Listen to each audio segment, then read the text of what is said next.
Good morning મિત્રો, કેમ છો? તો પાછા આપણે આવી ગયા છે નવા વ્લોગના અંદર. તો તમારું આપણા નવા વ્લોગના અંદર સ્વાગત છે. તો મિત્રો આજે જલ્દી હું ઉઠી ગયો છું. તેનું કારણ એમ છે કે આપણે જવાનું છે ફાર્મના અંદર, અને થોડુંક ફાર્મના અંદર ઘણું બધું કામ છે તે નિપટાવવાનું છે. અને તે શું કામ છે એ તમે વ્લોગના અંદર કન્ટિન્યુ બનાવી લેજો તો તમને ખબર પડી જશે. મિત્રો ક્યારેક હું બ્રશ કરું અને ક્યારેક દાંતણ પણ કરી લો, દેશી દાંતણ, એ લીમડાના દાંતણ, જે સેહત માટે ઘણું બધું સારું હોય છે. કડવું ઘણું બધું હોય છે, જેને કડવો ઝીલી શકે તે જ કરી શકે દાદા. તો દાંતણ કરી લઈએ. અને એમ તો ગાય નથી આવી તો દૂધ લેવો પણ જવું પડશે. તો પહેલાં જલ્દી આપણે ફ્રેશ થઈ જઈએ. આપણી લક્ષ્મી હમણાં જ આવી. લક્ષ્મી ધણમાંથી ક્યાંક ખાલી ગઈ હતી. આપણી મોટી બદુડીને જે લંપી નામનો વાયરસ નીકળ્યો હતો તે થોડો જો કારા ભઠ્ઠા દેખાય છે. અને તમે જુઓ મિત્રો, સુખનો સૂરજ ઉગી ગયો છે. મિત્રો આપણે કરી લઈએ સવારમાં નાસ્તો, જેમાં છે પાઉં, બટેટા અને ચાય. કાદો ચીચી. તો કાર્તિક પણ ઉઠી ગયો છે વહેલો. મિત્રો મોટર ચાલુ નથી થતી છાશ બનાવવાની, છાશ જંગવાની થઈ ગઈ, ફોલ્ડ થઈ ગયો છે. ક્યારેક આવો ફોલ્ડ થતો હોય છે, બટ ચાલુ થઈ જતી હોય છે. હમણાં તો ચાલુ જ નથી થતી.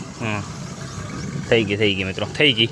તમે જોઈ શકો આવું ક્યારેક થતું હોય છે અને ચાલુ થઈ જાય છે. આપણે મિની બ્લોગ એડિટિંગ કરી લઈએ આપણે જીતોંદર બેસી કરીને, કેમ કે બહાર તો બેકગ્રાઉન્ડ વોઇસ ઘણી બધી આવશે. તો ફાઇનલી મિત્રો મિની બ્લોગ થઈ ગયો છે એડિટ આપણો. સાપ જો તમે અહીંયા આપણે અહીંયા જો વાસણ પડ્યા છે અને અહીંયા અને અંદર તમે જો મિત્રો, અરે ભાઈ સાહેબ તમે જુઓ તો ખરા મિત્રો. આવા મોસમમાં છે ને જો જીવજંતુ હોય છે ઘણા બધા બહાર હોય છે. સરગોનું ઝાડ હતું એક, તેને આપણે ઉડાડી નાખ્યું, કટિંગ કરી નાખ્યું. અને કટિંગ તો આને જલ્દી જોતી હતી, બટ થોડીક લેટ થઈ ગઈ છે. તો ઇટ ઇઝ ઓકે. તમે જોઈ શકો છો અહીંયા, તમે નીચે કચરો તમે જોઈ શકો છો, બધું કાપી નાખ્યું છે. અને જેટલું થઈ શકે એટલું ઉપરથી કાપશું તો ફૂટ ઉપરની સાઈડમાં જાય, નીચે કચરો ના થાય. તો જો કેટલી મોટી છે. બટ મિત્રો શું છે ખબર છે કે આની ગમે તેટલી જો ડાળ મોટી હોય ને તો પણ આમાં વજન ના હોય. તો તમે પ્રોપરલી કરી નાખ્યું છે આપણે કટિંગ. કચરો પણ નાખી દઈએ આપણે સાઈડમાં. મિત્રો આપણે આવી ગયા છે વાડી, અને હું તમને કહી દઉં કે આપણે વાડી આજે શું કરવાનું છે. મિત્રો આપણે છાંટવાની છે આજે દવા ઘાસની. તો અહીંયા જ મેં ટાંકી ભરી લીધી છે નળી દ્વારા. એ બધું મેં કાલે જ કરી લીધું હતું. અને આ પડ્યો પંપ તમે જોઈ શકો છો. ને દવા છાંટશું આપણે આ રે એક મપના અંદર આપણે 200 ml નાખવાની છે. બટ મિત્રો આપણે નાખી દઈશું 250 ml, કેમ કે થોડું ઘાસ જોઈ શકો છો વધારે થઈ ગયું છે. મિત્રો આ ઘાસ વધારે થવાનું કારણ એ છે કે વરસાદ બંધ થયો જ નહીં અને ટાઈમ મળ્યો જ નહીં કે આપણે દવા છાંટી શકીએ. બટ હમણાં વરસાદ જેવું છે, પણ વરસાદ નથી. આપણે આના અંદર કરી નાખીએ ચાલુ. પંપના અંદર રહેલું માપ્યું નાનકડું છે મિત્રો, તમને બતાવો હાલો.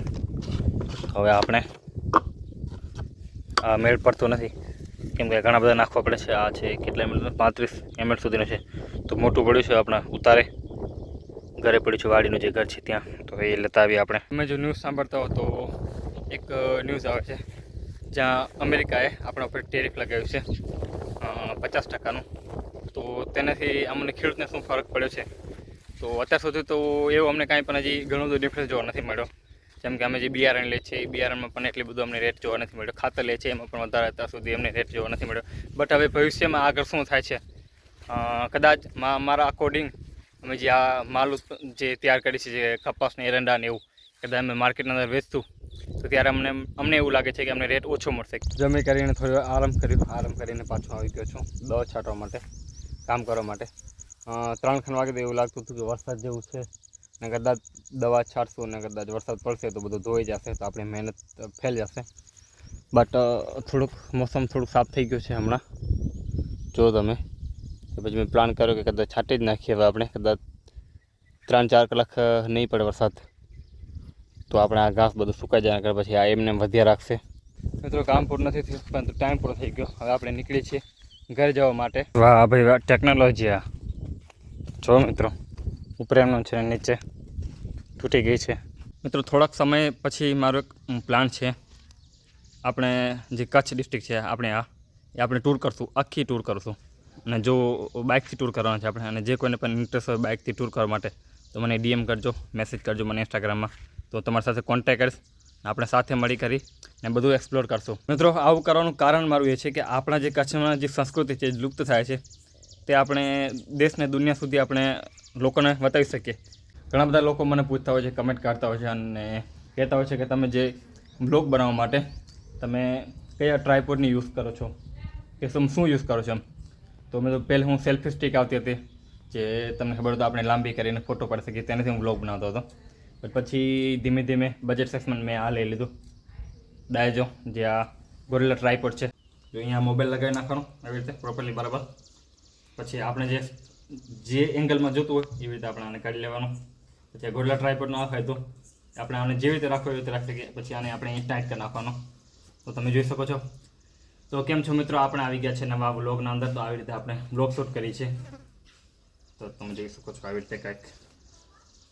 અને આવી રીતે મિત્રો આનાથી ગોરિલ્લા ટ્રાયપોડથી એ ફાયદો કે આપણો જે બેકગ્રાઉન્ડ છે એ વધારે આવે. પછી આપણે જે પાછળ આમ કેવું એ કહી શકીએ કે જો આપણે અહીંયા આવ્યા છે, આપણે અહીંયા આવ્યા છે, આ બાજુનો આ ઇલાકો છે, આ ઝાડ છે, આ માણસ છે, એ બધું કહી શકીએ. કદાચ આપણે હાથમાં જો ફોન પકડી કરીને આપણે વિડીયો શૂટ કરીએ તો પછી પ્રોપરલી એટલું બધું પાછળના સાઈડ આવી ન શકે. તો મિત્રો અત્યારે ટાઈમ થાય છે, ટાઈમ વોચ કામ નથી કરતી, ટાઈમ કેટલો થાય છે ખબર નહીં, પણ મિત્રો સાંજનો સમય છે. અત્યારે હું આવી ગયો છે ગામના અંદર ફરવા માટે. બાઇક હતી નહીં તો આપણે લઈ લીધો છે જીતો. હમણાં ટાઈમ થાય છે 8:10 અને હું હમણાં આવ્યો છું ગામમાં ફરવા માટે. તો તમે જોઈ શકો છો સ્ટેશન ઉપર અત્યારે છું અહીંયા. તો તમે જોઈ શકો છો આવો છે નજારો.